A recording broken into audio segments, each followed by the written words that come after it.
we'd like to refine it a little bit more, because have you noticed how there are some things that assist the whole process and some things that detract? In other words, there can be interruption, disturbances, and so on, right?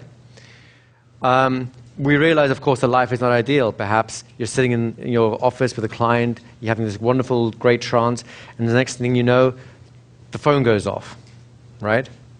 Or, as happened to me, you're in the middle of London, you're starting your trance, and suddenly the building next door has a jackhammer going, "Grrr," which is, of course, is a wonderful sound for calm, peaceful contemplation.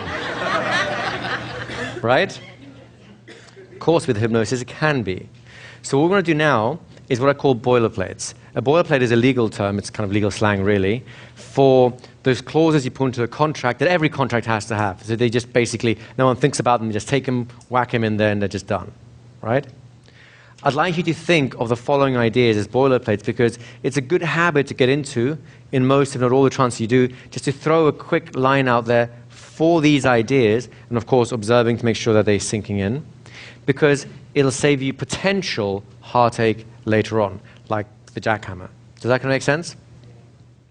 So just remind me again, what is the first thing you do whenever you're starting a trance process? Anyone? Right. I'm going to write compliance. I'm going to spell it in an unusual way. Is that okay with you guys? Okay.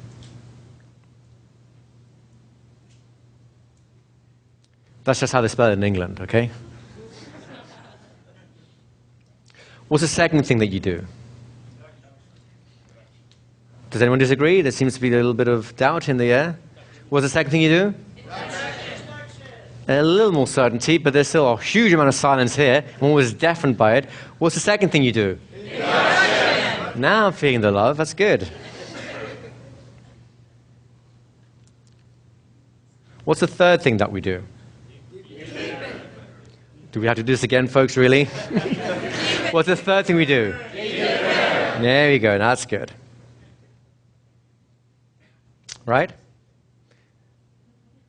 Now, before we get to the point where we'll do the work, the trance work, which is the bit you just did a moment ago, we want to start introducing these boilerplates, right? The first one of these boilerplates, and by the way, the order is not hugely significant. They can be, 3, 2, 1, 1, 2, 3, 2, 3, 1. I don't really care. But we'll just put in this order just for the ease of remembering. I call the sounds around you. Oh, here we go. So basically, we're going to take distractions and turn them into deepeners, right? The jackhammer now becomes the sound that's going to take them deeper and deeper into trance. Provided you did your setup right, the first three things, then this is more likely to succeed also. Does that make sense? I remember there's a great story of a hypnotherapist who did this, who had was working in an office with these big grandfather clocks with a big bonging and so on. So he could hear the kind of winding up, the winch that winds up before the big bend tolls and the whole building shakes. He could hear it happening right in the middle of his trance, and he thought, oh my God, it's like 4 or 5 p.m. So he knows there's not going to be just one, there's going to be a lot of these bongs coming out, right? So what does he do? He adapts this and says something along the lines of, in a moment you're going to hear a sound that will move you to 5 new ways of discovering of how you can resolve this problem. Boom! That's 1. Boom! 2! By the end of the whole session, the client wanted to buy the clock and take it home. So do you understand the idea of sounds around you? The idea is real simple. The possible distraction, in this case sounds, you now associate to going deeper, right? I will give you an example under the proviso that you promise never to use this one. And the reason for that is not that I care that you use it or not, is that I care about whether you only use this one. You may as well find many other ways. And until you found at least 5 others, boom, don't use the one I'm about to give you. Is that a fair trade we can make? Yeah. Then you're at liberty to do whatever you want. So I want you to know, everyone just close your eyes for a moment, just so you can experience a bit. And you may as well find yourself calming down a bit on the inside. There you go. And it's nice to find comfort and relax for a while. And because it's nice to find that comfortable place inside where good things can happen, I'd like for you to know that from time to time, you may hear sounds around you. Chairs being moved around, people walking, the air conditioning, humming, the sound of people breathing. All these sounds and more will only serve to take you even deeper, intensify this trance even further. So listen and enjoy going deeper. That's right. Whenever you're ready, come on back, even though I know you really don't want to.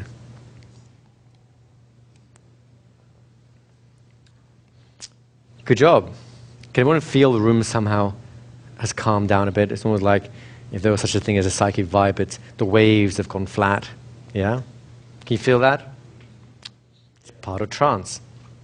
Who here noticed the sounds more when I mentioned them, but actually enjoy them? Right? That's what sounds around you does. Is that easy to do? Right? So I'm going to give you, I say 20 seconds apiece. I'd like to do the whole induction here. At some point, at some point, we're going to have another number here, which will be the trance work. And what's the theme for our trance work at the moment? Okay, the middle row has passed now. Let's try this again. What's the theme for the general trance work? Learning. Of course it is. Well done. I agree with you. Then we'll have a few other bits and pieces happening. 1, 2. Yeah, why not? Here we go. We'll do that away. Do this.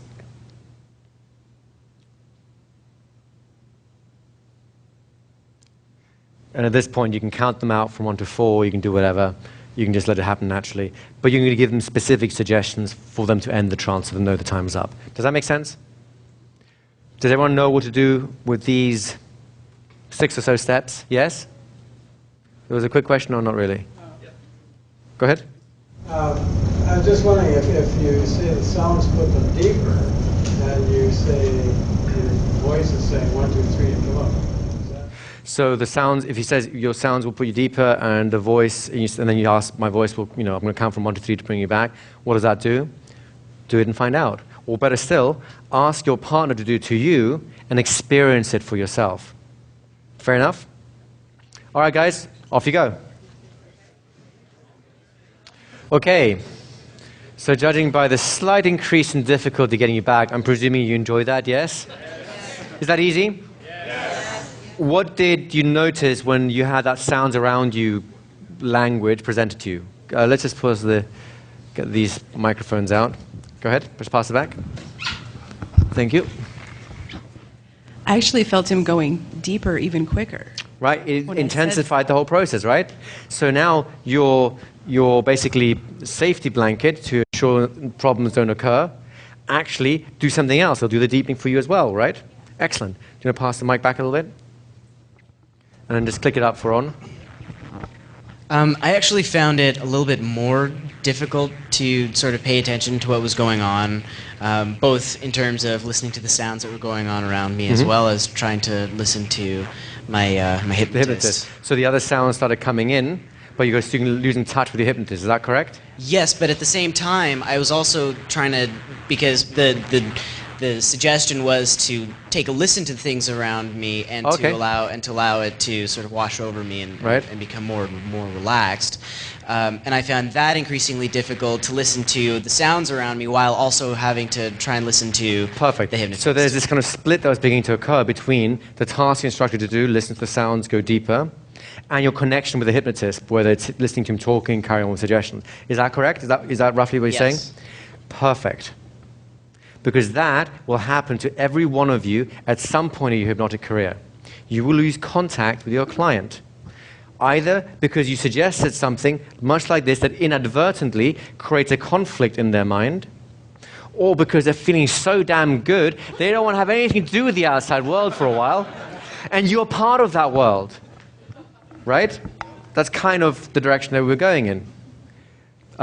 We'll take your questions and your comments in a second, if I may. And remember, we have the questions also. If you want to write them down, if we don't address them now, I will come back to them, I promise you. So we'd like to have a solution to exactly this problem. It's a problem that every hypnotist will run into unless they prepare for it. Would you like to have one? Yeah. That's what step 5 is about. Off you go. I'm kidding. So, I am. How might you overcome that problem? Any ideas? Once again, the front row has it. You suggest it. You make sure, if the problem was caused by suggestion in the first place, you're going to use suggestion to prevent it from arising on its own. So the second of the boilerplates, which is the step number 5 here, is, and this is, I'm taking this from Milton Erickson because he had a very nice way of doing it. It's called the My Voice boilerplate. My voice will go with you no matter where you go. You continue to hear me and follow my instructions easily, naturally, effortlessly. You know the idea is? You get the idea of where I'm coming from with this? Because then that conflict can no longer arise. Now, admittedly, anything can and at some point will go wrong. It's true. Every induction will at some point fail. Every process will find someone that will defeat it one way or the other. That's life, right? Let's just get over that because it's going to happen one way or the other. It happens when you're driving a car. It happens when you're writing your name out. It happens when you're making friends. It happens everywhere, right? But what we can do is we can increase the likelihood that we will succeed significantly by doing these things. And all we're doing is, it's like that game, that film which was Every Given Sunday. There's that famous speech called Game of Inches, right? We're playing a game of inches. We are constantly adding one little piece on top of another, each of which on its own may or may not be enough, but together they get very strong. Does that make sense?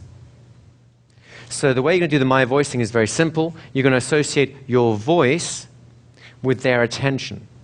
So their attention can always hear your voice, follow it, and most important of all, continue to follow the instructions and suggestions presented for their well-being. That way, you can continue to guide them through the trance.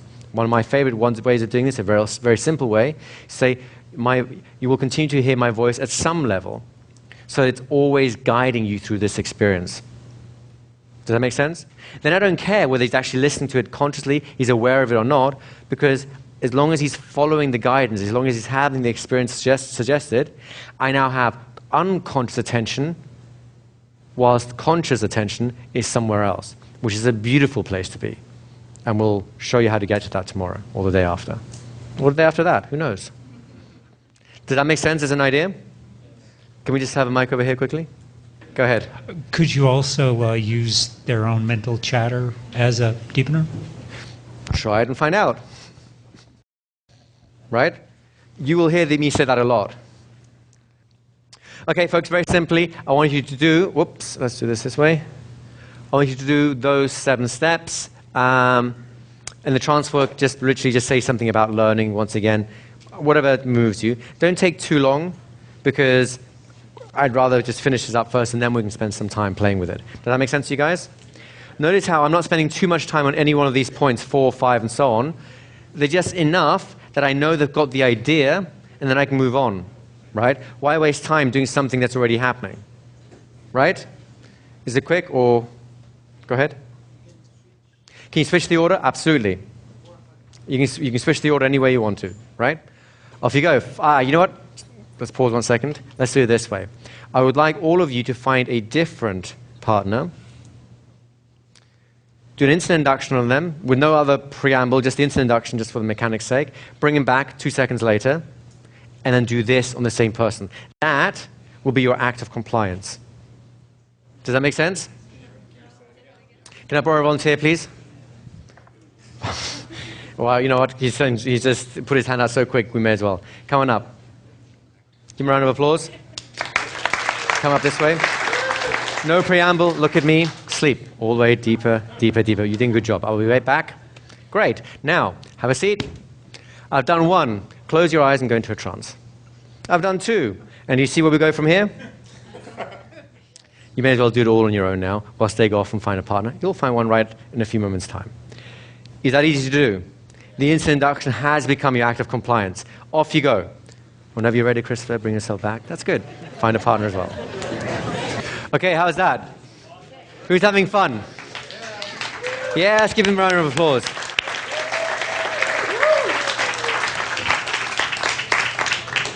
Who here is starting to find it difficult to figure out which partner's had hypnotic experience before and who hasn't? Anyone? I asked the question.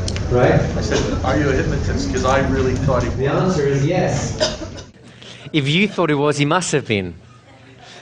And if he didn't realize he was, then you knew something he didn't about himself. So are you noticing, everyone, seriously, are you noticing how it's you know, maybe in the first couple of exercises you could tell someone's a little more confident, you get, yeah, I get this, probably done this before, this is probably the first time. But now it's getting increasingly difficult, not necessarily impossible, but increasingly difficult to tell who's been here before and who hasn't, right? We haven't even finished the first day yet, folks. And you're already at this stage. By the end of the day today, it will be virtually impossible to tell the difference. At that point, you're all coming up together into a fantastic new place, right? But just notice that, because if everyone else in this room right now is saying that they're finding it difficult to distinguish the experience from the unexperienced hypnotist, that means they're talking about you, doesn't it? By definition. So congratulate yourself on actually doing a great job. And how many of you really have no idea what you're doing, but you're kind of enjoying it anyways? Anyone getting there? That's the best place to be, folks. Yeah, why not? Do that for everyone. Okay, so we have one more boilerplate in the start sequence that I'm going to ask you to focus on. This one is something that I don't expect to be necessary at any point in this training. Occasionally it does become necessary, but it's a great thing to do overall when you're doing hypnosis. Let me ask you this. Is anyone in this room psychic to the point where they can tell exactly what's going on in someone else's mind and know everything about their life history so they know what topics to avoid in order to avoid triggering something negative? Yes? Anyone? Good for you. Well done. I would love to learn that.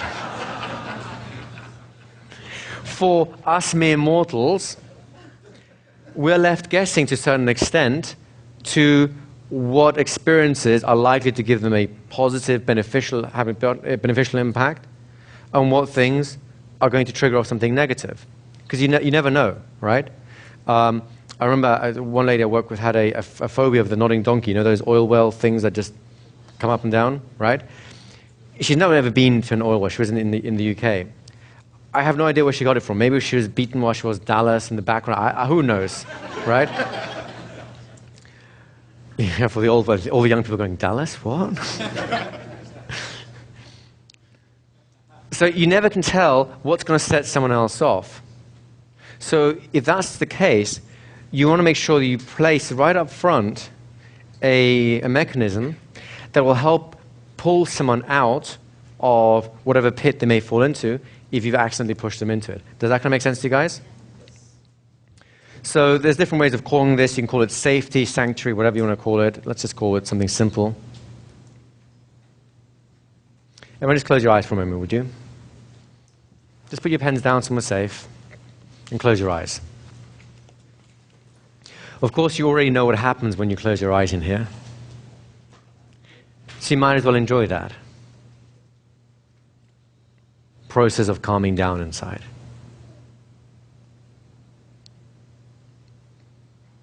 And listening to your own breathing, taking you deeper. As well as the other sounds that take you deeper. Because my voice can continue to guide you throughout the whole experience. Making sure that you stay safe. And you are safe.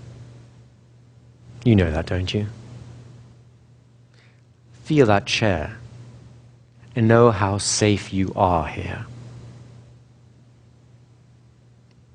You'll never be asked to do anything you're not ready for. Feel the chair. Know you're safe. And when you're feeling that chair thoroughly and sensing that well-being that comes with knowing you're totally safe, then allow yourself to drift back into the room, your eyes to open, your breathing to shift, maybe a little stretch and a yawn. And if you want to give me a standing ovation, I'll accept that too. Yes, I like this. Thank you. Thank you. Okay. I'm going to keep this one. This is a good one. Much better. I used to ask for chocolate. I prefer this one. Okay, did you all get the sense of what a place of safety is about? You don't need to do any great rigmarole. We'll go into more elaborate ways of doing it tomorrow. But for now, real simple, real quick. And all we're doing is, once again, it's the law of association in action, isn't it? Right? Everyone understand what you're doing? I'd like you to do those 7 steps and then end the trance, bring them back. Is this easy? Yes? Almost a little too easy? Yes? We'd like to have one little wafer-thin challenge. Yes. Just to throw in there for the hell of it. Bring it on, Igor. I like the way you said that. Okay, I'd like to find a different person in a moment, just to mix it up a little bit. You may as well get some experience of other people. And you recall how earlier on you did a quick instant induction, brought them back 2 seconds later, and then you actually did the whole process. Would that be fair to say? Did you notice anything happening in the quality of the trance you had as a result of having that quick instant induction first and then the trance? What tended to happen? Was it better, deeper? Is that faster? Are these the kind of words that are coming out? Well, it makes me curious. There's only one way to test whether or not that's actually just in your mind or in reality. That would be to increase the effect by doing 2 quick inductions first and then this whole process, right? See what happens. It's an experiment after all, isn't it? Off you go. Easy? Yes? Still in the same room? Easy? Yes. Fun? Yes. Who feels good? That's what we like to hear. What did you notice? Let's have some microphones. Assistants, can you just hand the mics out a little bit? What do you notice happening when you did 2 quick mini inductions before the main trance process? Just hand a mic out to whatever hands. There's one hand here.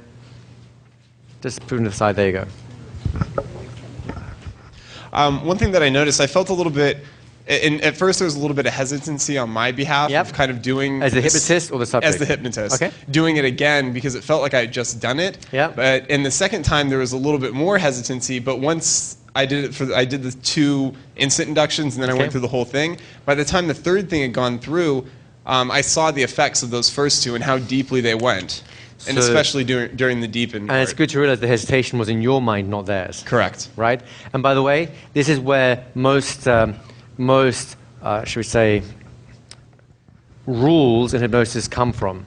It's more to do with the hypnotist's inadequacies than the client's, right? We'd like to know the biggest rule of contention in the hypnosis world is currently, right? You've broken it, by the way. You are rebel outcast. It's don't touch.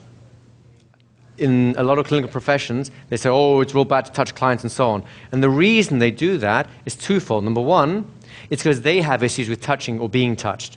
So they're projecting that onto the client, and sooner than you think, the clients will actually manifest their particular indirect suggestion, right? The second reason is some of them may have accidentally touched the wrong person who really does not like to be touched. The person freaked out, they got shocked, now tells everyone, never touch someone else. We'd like to know a quick way or a real easy way to avoid that happening to you. Would you like to see that? Can I have a volunteer, please? Just a quick volunteer, just come on up. Nearest person, up. Come. It doesn't matter, anyone. Whoever's on the first stage first gets to have it. Done. Have a seat. So this is, think of it, scenario, typical hypnotherapy room, whatever it is. Client sits down, makes yourself comfortable, you're nice and comfortable. Now, in a moment, I'm going to do some hypnosis. The test is already there. Did you see it? Let me do it from this side.